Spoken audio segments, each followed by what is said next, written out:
oitavo ano do colégio, curso Aplicação Professor Rodrigo Alberoni de História, aqui presente para mais uma videoaula maravilhosa de História, exclusivamente para vocês.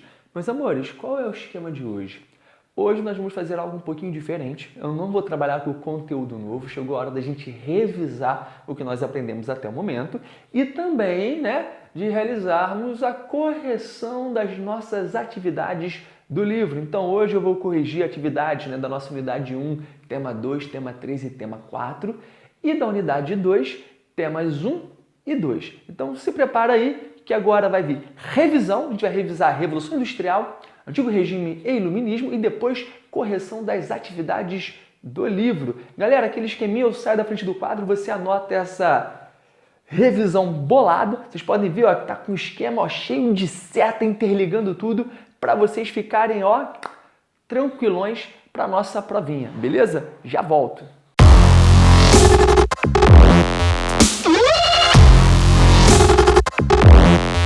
Pronto, galera, copiarem o conteúdo no caderno, ele é importante. Agora vamos começar a falar sobre a Revolução Industrial. Então, se eu falo de Revolução Industrial, eu sempre pergunto qual foi o país pioneiro, quem veio na frente nesse processo de Revolução Industrial. E vocês respondem? Inglaterra. Show de bola, galera. Então, esse esqueminha está sendo encabeçado pela Inglaterra. Então, quais são os fatores, professor Alberoni, que possibilitaram a Inglaterra ser a pioneira, a primeira nesse processo de revolução industrial? Então, eu comecei aqui com dois fatores, revoluções burguesas e cercamento dos campos. Vamos começar falando sobre ele, o cercamento dos campos. Desde o século XVI, a Inglaterra, enquanto monarquia que era, estava incentivando o processo de cercamento dos campos. Se você volta lá atrás e lembra do Henrique VIII... Lembra do Henrique VIII, nossas primeiras aulas... As historinhas divertidas sobre ele, inclusive, que eu contei para vocês. Então, Henrique VIII, quando ele assina lá, assinou os atos de supremacia e se torna chefe da Igreja da Inglaterra, a Igreja Anglicana, ele também toma as terras da Igreja Católica. E o que ele faz com essas terras? Vende, cerca e vende. Obtém recursos, então, a partir da venda de terras. Esse processo de cercamento e venda de terras, ele vai se espalhar pela Inglaterra no século XVII e principalmente no XVIII.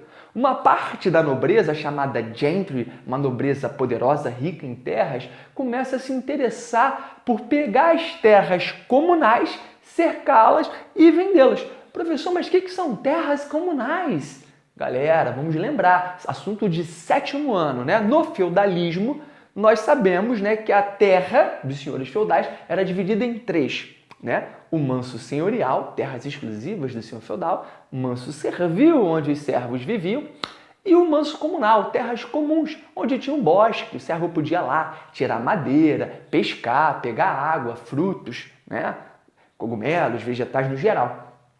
Para o servo, para o camponês, aquela terra comunal era essencial para a sua sobrevivência, porque ele ia complementar a sua dieta, ele ia conseguir madeira para o inverno, madeira para cozinhar ali. E agora, a gentry, que está se interessando em acumular, em ter propriedade privada, ela não vê mais a terra apenas como um objeto de poder, ela vê como uma propriedade privada que ela pode tirar proveito de tal propriedade. Então ela começa a cercar essas terras comunais para vendê-las e assim acumular mais riqueza. Então esse servo, esse camponês, no caso, aqui no século XVIII, ele está perdendo acesso a uma terra que era muito importante para ele. Ele não consegue mais sobreviver no campo. Ele se vê obrigado a sair de suas terras, da sua pequena propriedade. Até porque as relações no campo estão se tornando relações capitalistas de produção.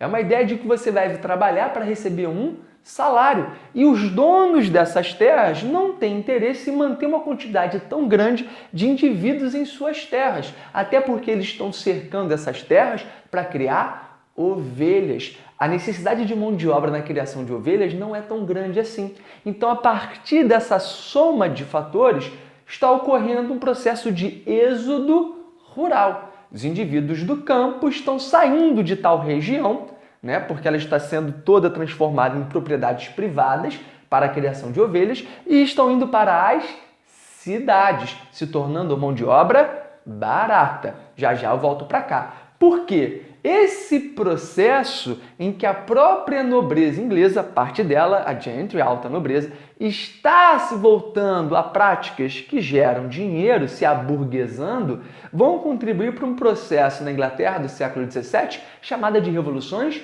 burguesas. Vocês lembram o nome dessas revoluções?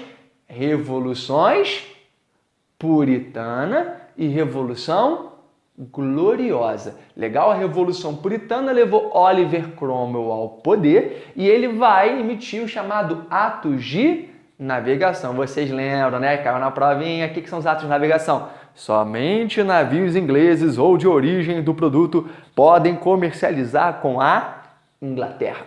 Legal? Isso aqui vai gerar o desenvolvimento náutico inglês e do seu comércio marítimo, garantindo uma acumulação primitiva de capital, garantindo a entrada de dinheiro na Inglaterra devido a essas trocas comerciais.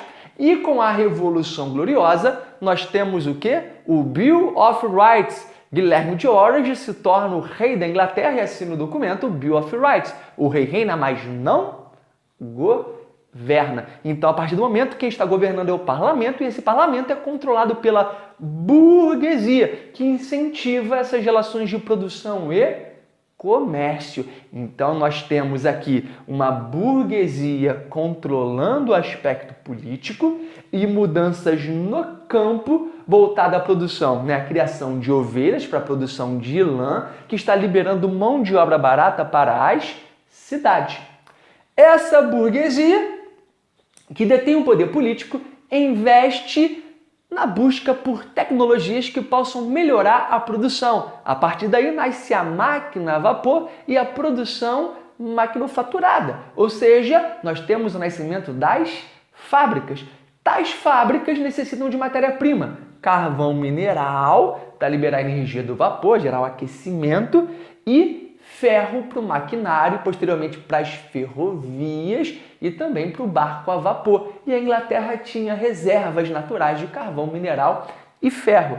Então juntou tudo, burguesia com poder político, capital, dinheiro disponível para investimento, surgimento de novas tecnologias, reservas de carvão e ferro. A Inglaterra também tinha acesso ao mercado mundial, foi construindo acordos, comerciais com outros países, inclusive com Portugal, que garantia a entrada e também a venda de suas mercadorias. A Inglaterra também tinha colônias, como as 13 colônias na América do Norte, que garantiam matéria-prima e mercado consumidor também para suas mercadorias. Então, a partir daí, nós temos vários fatores que vão possibilitar o desenvolvimento da indústria inglesa, ou seja, a Revolução Industrial. E nós sabemos que esses indivíduos que praticaram o êxodo rural, foram buscar emprego na cidade, se tornaram os proletários, indivíduos que vendem a sua força de trabalho em troca de um salário. Esses indivíduos serão explorados com altas jornadas de trabalho e baixos salários. Isso acarretará o quê? Em movimentos desses trabalhadores que nós estudamos, como o ludismo, os quebradores de máquina, o cartismo e os trade unions, os sindicatos, que vão começar a lutar por melhores condições salariais e de trabalho. Maravilha, meus amores! Então finalizamos aqui a primeira parte da aula de hoje, que é uma revisão sobre Revolução Industrial. Agora eu vou pegar o apagador, apagar esse quadro para colocar a segunda parte. Já volto, hein? Já volto!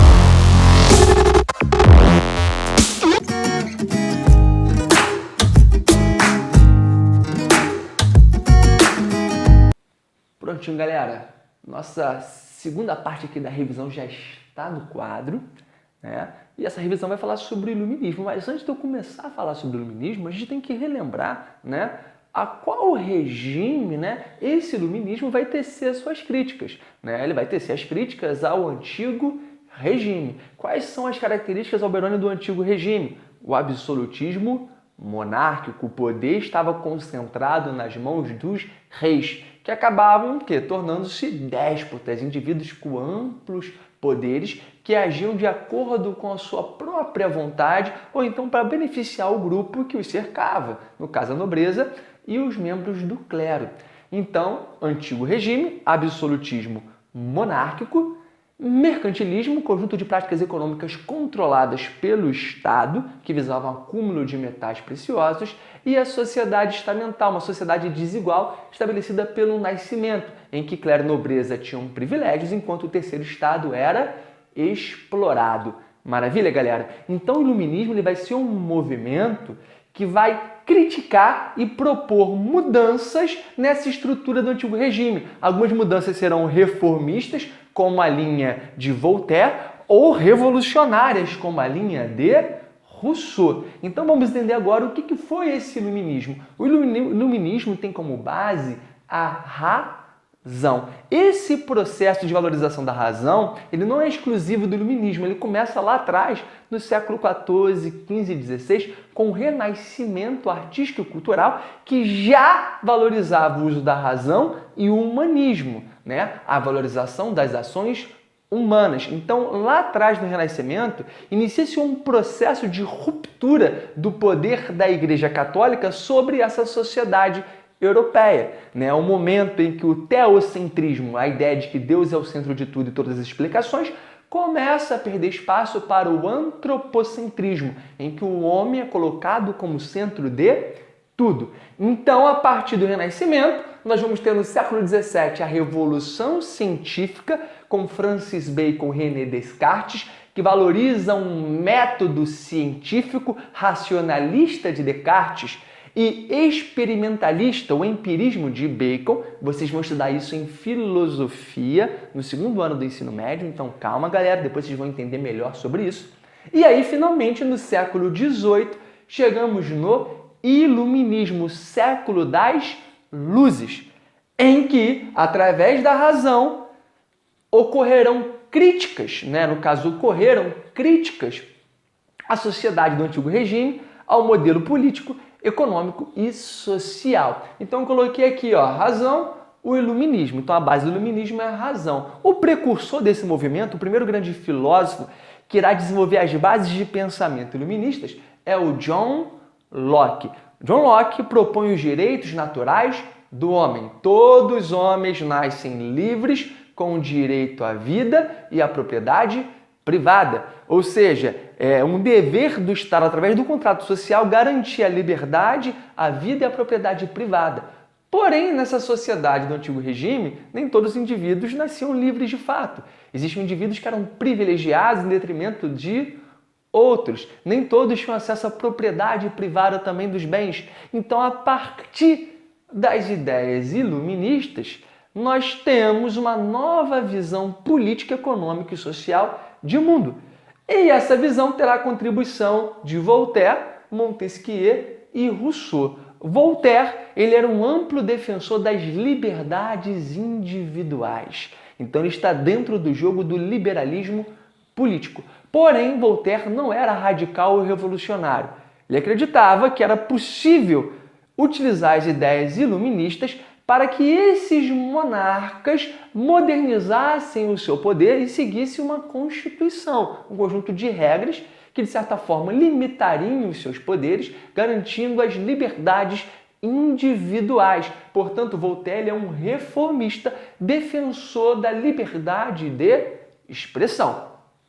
Montesquieu, ele defendia a necessidade de superação do absolutismo monárquico. Para ele, quando o indivíduo concentrava amplos poderes, ele se tornava um déspota, um tirano. Isso era perigoso. Por isso ele defendia a divisão dos três poderes.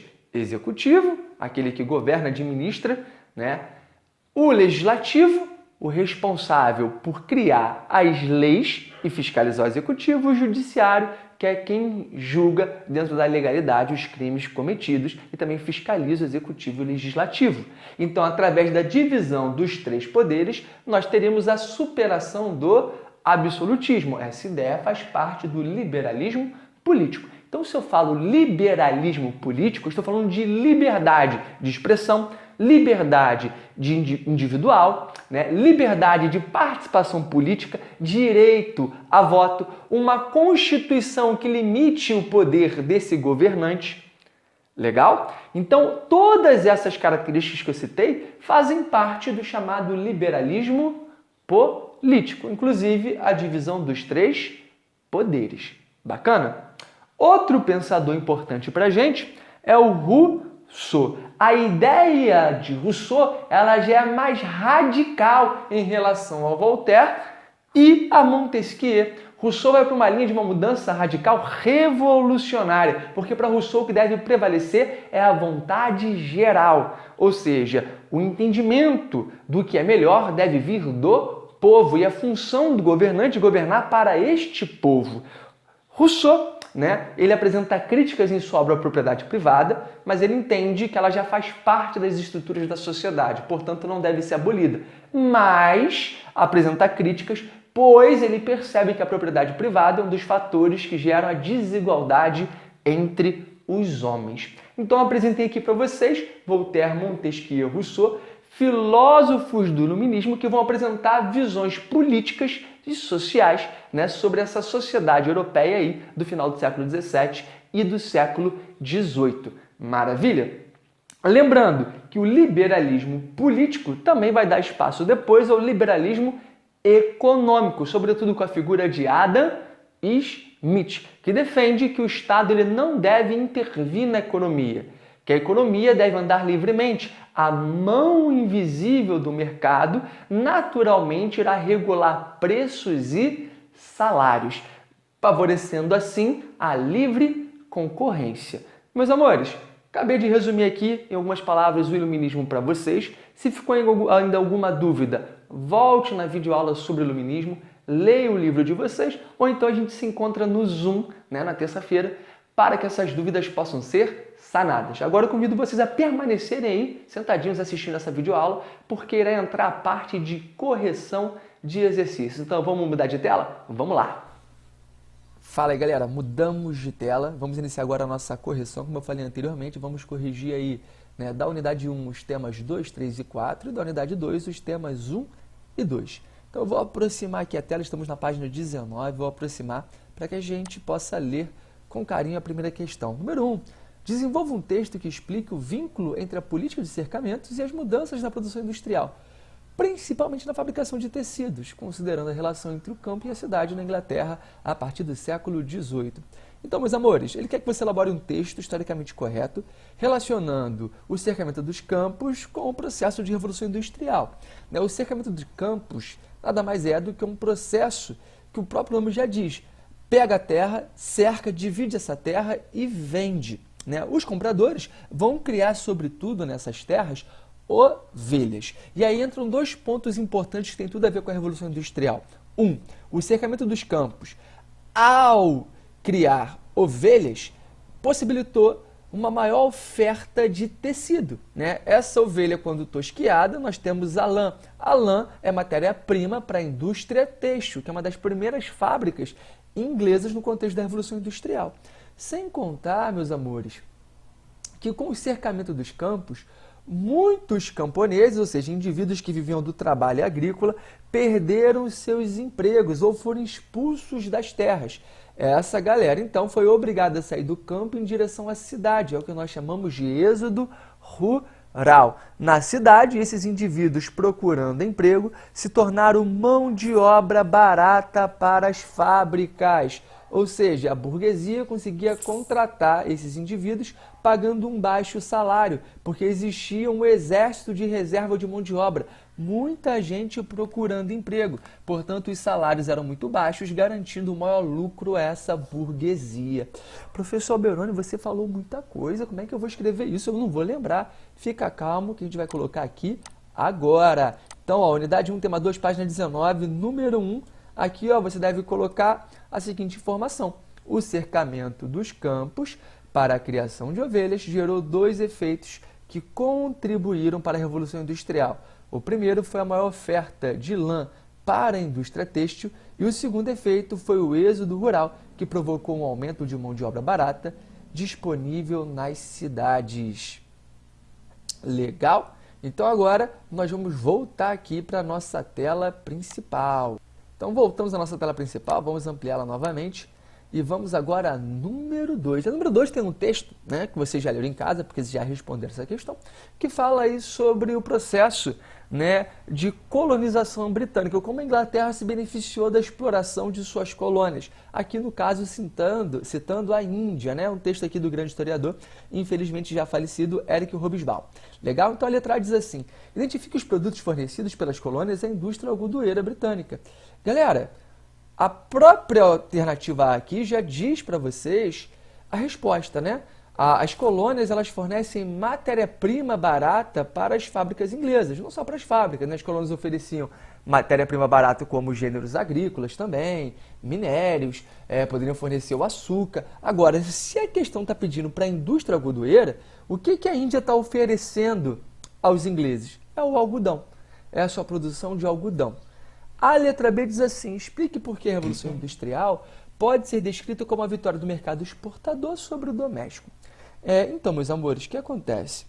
Com a produção industrial, nós temos uma produção em larga escala, com grande ritmo de trabalho, pagando baixíssimos salários e, portanto, com baixos custos. Então, eu pego uma alta produção envolvendo tecnologia, que é o maquinário, né, a maquinafatura, pagando baixos salários e produzindo em larga escala. Isso significa que o custo de produção é muito baixo.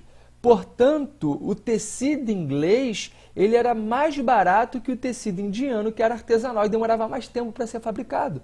Ou seja, os indianos vão começar a comprar os tecidos ingleses e o mercado indiano acaba sendo destruído. O mercado doméstico, que é o que eles faziam em casa, desaparece devido à vitória do mercado exportador de tecidos ingleses.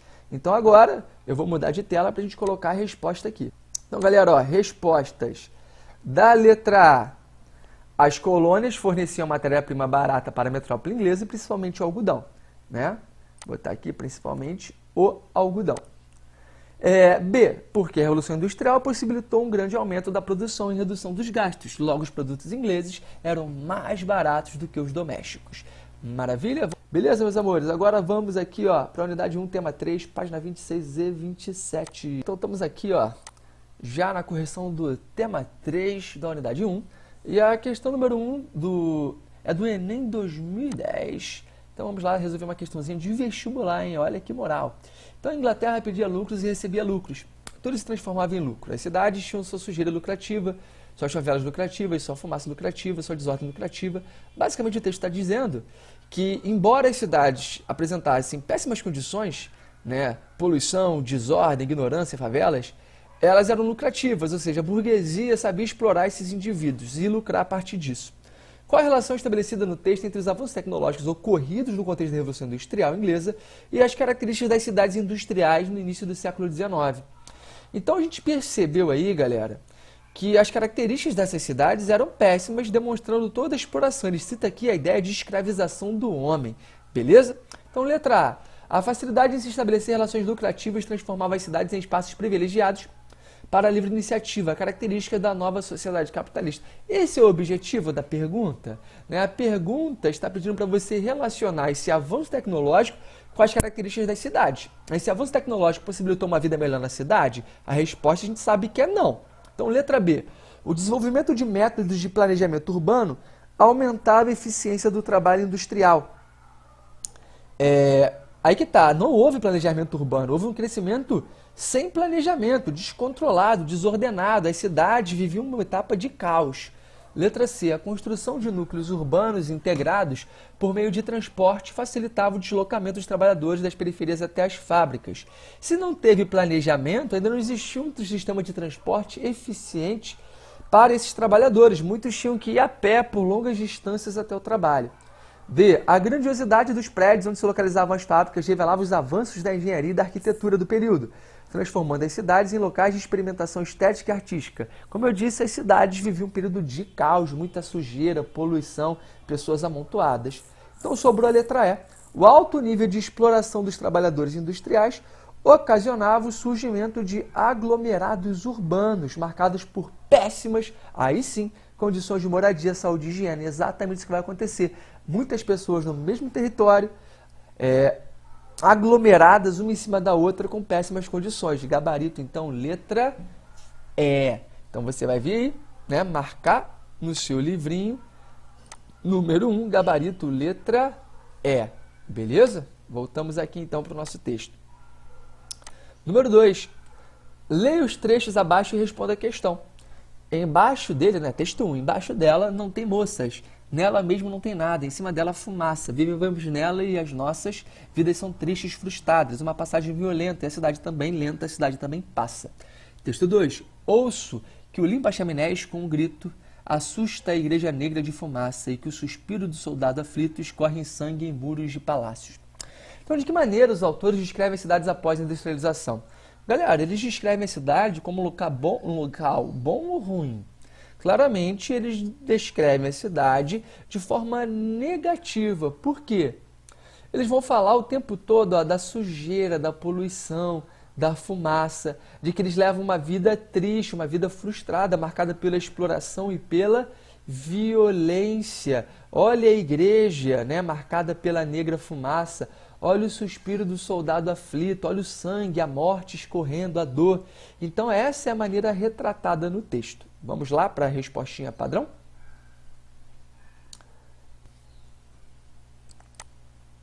Então vamos lá, galera, botar aqui a resposta no número 2, né? Apresentam um olhar negativo, pois cita a poluição, tristeza, miséria, exploração do trabalho humano. Legal? Vamos aqui para a próxima. Número 3. Com a Revolução Industrial, a organização social do trabalho se alterou. As cidades cresceram desordenadamente sem o desenvolvimento da infraestrutura. O pintor inglês William Poole, sob a influência da literária de seu amigo Charles Dickens, procurou representar aspectos sociais desse processo. A obra a seguir, por exemplo, representa o varredor, ofício informal que se tornou comum na cidade de Londres no século XIX. Observe a imagem e em seguida faça o que se pede. Então vamos observar a imagem? Vou até ampliar pra caramba essa imagem aqui pra gente. Mais, eu quero mais. Legal, olha aqui a imagem. Nós temos um garoto, uma senhora aqui também. Ao fundo a gente vê uma carruagem, olha a galera aqui bem vestida, né? Com os seus chapéus aqui, maravilha. O que eu posso notar? 1, que é uma cidade. 2, que nós temos um menino trabalhando. Olha os trajes do menino, olha a calça rasgada, olha esse menino descalço. Ele é um varredor, ele está varrendo a rua para que a elite possa passar. Para que essa mulher passe com suas belas roupas sem sujar o seu vestido. Então descreva os elementos da imagem. Então você vai falar, eu percebo aí uma cidade, né, ao fundo uma carruagem com pessoas bem vestidas, um garoto vestindo trajes sujos e rasgados, descalços, varrendo o chão, enquanto uma mulher bem vestida passa. Legal? Então você vai descrever essas imagens. Vamos colocar por escrito? Então, ó, na imagem percebemos uma rua de uma cidade inglesa no contexto da Revolução Industrial. A criança segura uma vassoura realizando um trabalho informal. A função do garoto é varrer o caminho para a senhora bem vestida passar. No fundo da imagem temos homens bem vestidos em uma carruagem de luxo. Bacana? Legal, vamos voltar aqui então para as nossas imagens. Letra B. Observando os gestos e vestimentas do personagem, identifica os contrastes sociais do período representado na imagem.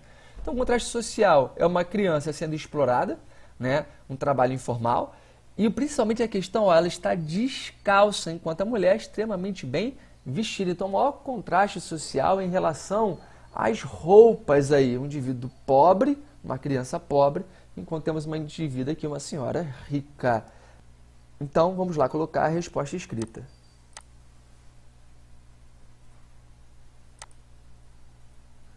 Então, ó, letra B está aqui. O ponto principal são os pés dos personagens do quadro. O garoto que segura a vassoura está descalço, enquanto todos os outros personagens do quadro apresentam roupas de luxo. Bacana? Vamos voltar então. Diminuir essa tela aqui, que ficou muito próxima. E finalizamos aí o tema 3. Vamos ao tema 4, galera.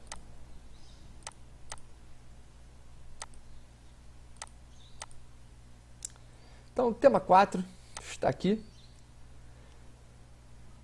Organizando o conhecimento. Identifique a afirmativa incorreta e corrija nas linhas abaixo. Letra A. A idade e o sexo dos operários eram fatores que determinavam o valor de seus salários? Verdade. Né? Mulheres e crianças recebiam menos que os homens. Letra B. As crianças tinham uma difícil rotina nas fábricas. As jornadas de trabalho eram longas, os acidentes ocorriam com frequência e as condições insalubres acarretavam muitas doenças. Verdade também. Alta jornada de trabalho, péssimas condições e muitos acabavam adoecendo ou morrendo. Seu trabalho infantil será banido do mundo quando houver leis proibindo essa prática. Galera, já existem leis em boa parte do mundo proibindo o trabalho infantil ou regulamentando esse trabalho, estabelecendo uma idade mínima e uma jornada de trabalho, aconselhavam esses jovens aprendizes. Porém, isso não significa que a partir da criação de leis, simplesmente o trabalho infantil tenha desaparecido, que ele foi banido. Não, em muitas regiões, inclusive do Brasil, o trabalho infantil é uma triste realidade. Vamos então lá colocar isso por escrito agora. Então, vamos lá, ó, número 1. Ó, letra A, como eu disse, correta, B, correta, C, incorreta, pois mesmo com a criação de leis contra a exploração infantil, esse tipo de atividade continua acontecendo pelo mundo. Bacana? Vamos retornar então à nossa tela ali.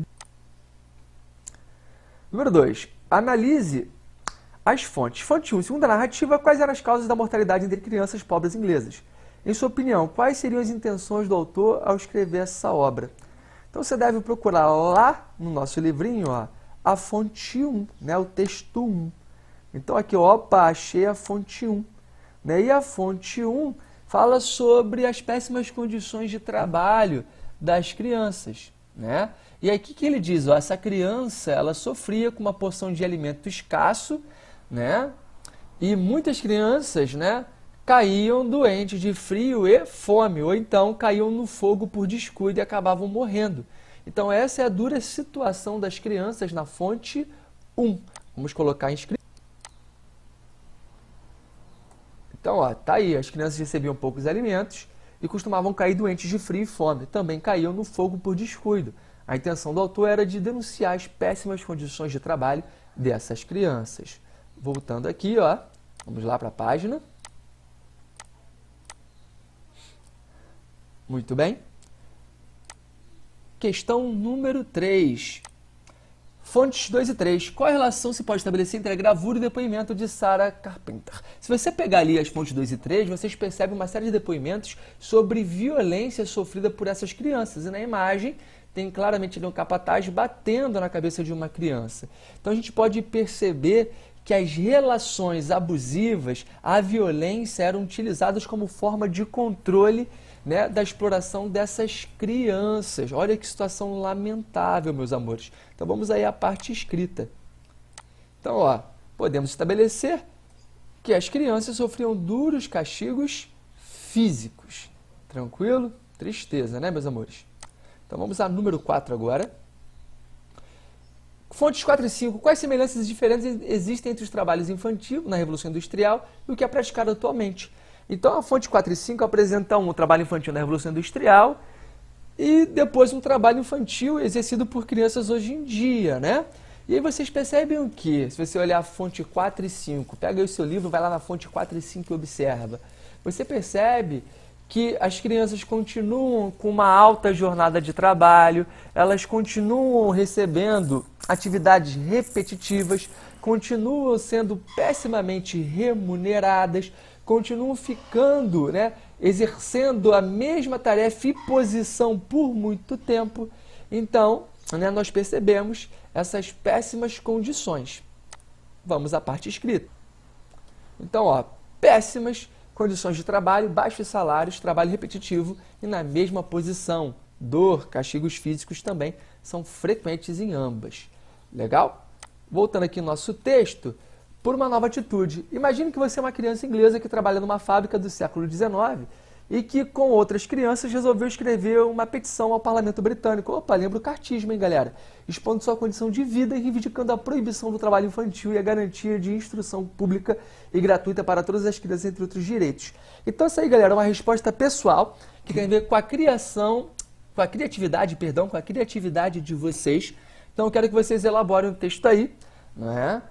Como se você estivesse escrevendo uma petição, um pedido ao parlamento britânico. Então você pode falar, nós crianças merecemos respeito, uma vida digna, com direito à educação de qualidade, a momentos de lazer. Então você vai escrever. É uma resposta, ó, pessoal. Legal, galera? Então, é uma resposta pessoal, cada um vai fazer a sua. Vamos agora à unidade 2, tema 1. Legal? Então, vamos botar aqui, unidade 2, ó, tema 1. Já tinha botado separado aqui para vocês. Leia aqui, ó, questão número 1. Leia o texto. Identifique a qual característica do poder real o historiador Marc Bloch se refere. Da Idade Média aos tempos modernos, os reis eram considerados personagens sagrados. Os reis da França e da Inglaterra tocavam as escrófulas, significando que eles pretendiam somente com o contato de suas mãos curar os doentes afetados por essa moléstia. Então, qual a característica do poder real que o Marc Bloch se refere aí? Galera, a gente percebe aí uma característica, ó, uma característica divina, né? Um poder sagrado.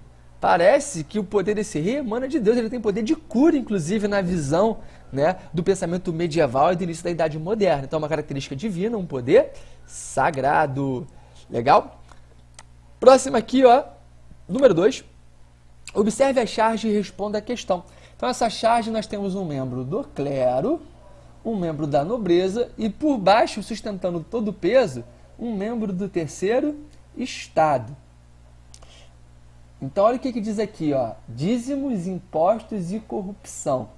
Então, o que acontece? A gente sabe que o terceiro estado ele era explorado, trabalhava e pagava impostos que vão sustentar a igreja, por isso o dízimo, e os luxos da nobreza, que muitas vezes era corrupta. Então, que crítica social está presente na charge? A crítica presente é a exploração do primeiro e do segundo estado, do clero e a nobreza, sobre o terceiro estado, que é o chamado povo, camponeses, trabalhadores urbanos e burguesia. Então vamos à parte escrita. Então ele aborda aí a exploração do terceiro estado e os privilégios do clero e da nobreza. Voltando então, vamos à página 11. Está lá a página 11. Leia o panfleto reproduzido a seguir, que circulou entre a população de Paris em 1789. Galera, 1789 aqui é uma questão que já está querendo dar uma adiantada na matéria. A gente não estudou ainda sobre esse ano específico, porque é o ano da Revolução Francesa. É o momento que a França vive o auge da sua crise econômica e social e vai estourar uma revolução. Então você pode perceber que nesse momento o poder do rei já está abalado. Não é ele que está governando, quem está governando é a corte francesa, a nobreza. Então, de acordo com a fonte da época, identifique quem exercia o poder absoluto na França: a corte. Analise o papel que a fonte da época atribui ao rei Luís XVI. O que vai falar aqui sobre o rei? Que ele era um homem tão enganado e de tal maneira indefeso em meio a uma corte ativa e toda poderosa. Ou seja, esse rei estava sendo enganado e estava indefeso. Então, vamos colocar isso aqui na parte escrita agora, beleza? Então aqui, ó, temos a resposta padrão. A corte francesa exercia o poder na segunda metade do século XVIII. E letra B, um homem enganado e indefeso. Retomando o número 4. Com base nos textos estudados, identifique as causas sociais e econômicas que deram início à Revolução Francesa. Mais uma vez eu repito, né, uma questão que está se adiantando um pouquinho na matéria. Ainda não estudamos Revolução Francesa, é um assunto mais para frente, mas o que eu posso adiantar para vocês? Que a insatisfação do terceiro estado somada à crise econômica vão gerar essa Revolução Francesa, uma vez até que o poder do rei já estava enfraquecido. Legal? Então vamos à parte escrita. Então, ó, tá aí a insatisfação do terceiro estado e a grave crise econômica francesa. Vamos terminar então agora a nossa correção indo para a unidade 2, tema 2. Vamos passar as páginas, né? O iluminismo é o tema da nossa correção. Show. Vamos lá. Aqui, atividades. Então, atividades aqui, temos um texto, né? Que vocês já leram, já responderam essas atividades. E o primeiro texto, ele fala sobre liberalismo econômico. O segundo texto, ele fala sobre liberalismo político. Aqui, a principal característica do liberalismo é a defesa do Estado mínimo. Segundo texto, o homem nasce livre. Identifique um princípio iluminista comum aos dois textos. É a liberdade, o liberalismo, o ideal de liberdade. B. Considerando o primeiro texto, explique o significado da expressão Estado mínimo. Galera, esse conceito de Estado mínimo, ele vira e mexe, ele volta aos holofotes. Hoje em dia, existe a corrente neoliberal, ou liberalismo clássico ainda, né? Muitos preferem chamar assim, que defende essa ideia de um Estado mínimo, ou seja, é um Estado que não interfere na economia, que deixa a economia sob o controle da chamada mão invisível do mercado. E letra C, define a concepção de Estado defendida por Rousseau. Para Rousseau, meus amores, o poder ele emana do povo, deve prevalecer sempre a vontade geral. Então vamos aí colocar o gabarito escrito.